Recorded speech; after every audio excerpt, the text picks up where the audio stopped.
Welcome to the T-Pac Arcade. Today's game is M.A.D for the Atari 2600. In this 1982 fixed shooter from US Games, you defend a futuristic power plant from enemy missiles with your fancy rainbow photon cannon. Why just be destructive when you can be destructive and stylish?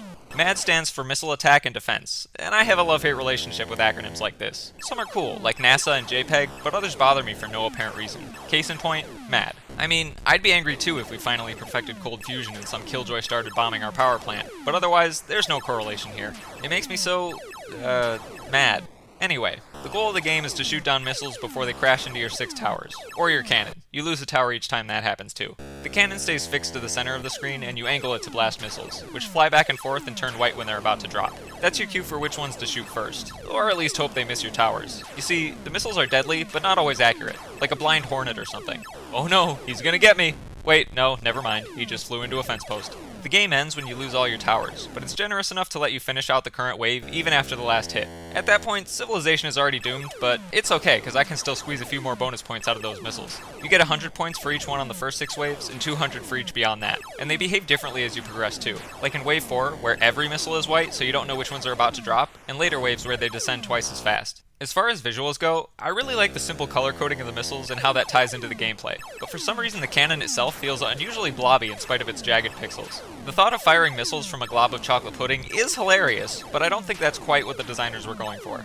The sound effects in M.A.D are surprisingly layered. Aside from the standard blaster and explosion noises, there's some great attention to detail with the hum of the missiles flying. It actually modulates as they cross the screen to simulate a Doppler effect. A foreboding jingle also plays at the start of each new wave, and a different, mocking sort of tune triggers a game over.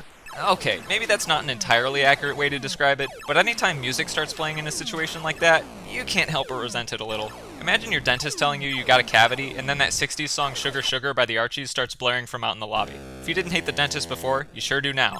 There really isn't much novelty to M.A.D. It's about as simple as a base defense game can be. There's a 2-player mode that sounds interesting because it allows you to control the missiles, but I've never tried it because I don't like other people. But something that does make the default game unique is how the difficulty comes into play. You see, M.A.D would be exceedingly easy if you could fire to your heart's content, but that's not the case here. Only 2 shots can register on the screen at any given time, so you always find yourself waiting until the bullets you fired either hit their target or fly off screen. The gaps are brief, but frequent enough that you'll find yourself regularly caught defenseless as a missile drops directly onto your cannon. It's the same sort of defeat I feel when I run out of bread on Friday and don't go grocery shopping until Saturday. I just wanted a sandwich, and now all the cold fusion reactors are gone and the world is doomed.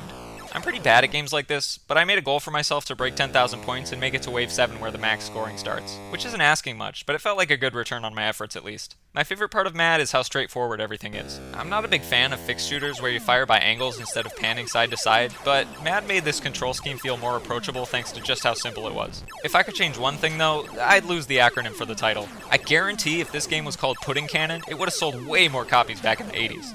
Overall, M.A.D was more fun than I initially gave it credit for. I've never sunk my teeth into this particular style of fixed shooter before, but it left me with enough of a positive impression to seek out more games like it.